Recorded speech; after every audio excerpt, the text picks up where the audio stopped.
Banshee 45, 33 round mag, CV Life 3-time magnifier, Vortex red dot. Soft shooting, one of the best AR pistols out there in the market.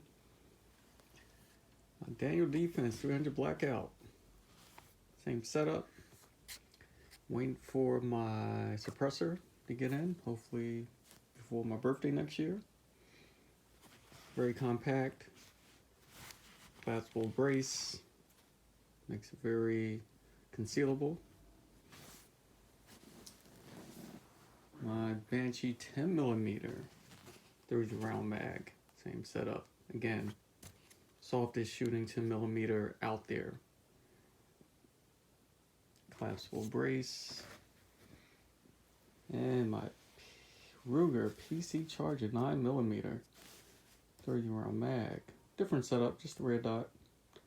Sig Sauer Romeo. Little accessory there with the compensator. From Tandem Cross. Folding brace. More concealable than the Daniel Defense, but not as powerful. But it's good to have selections and choices.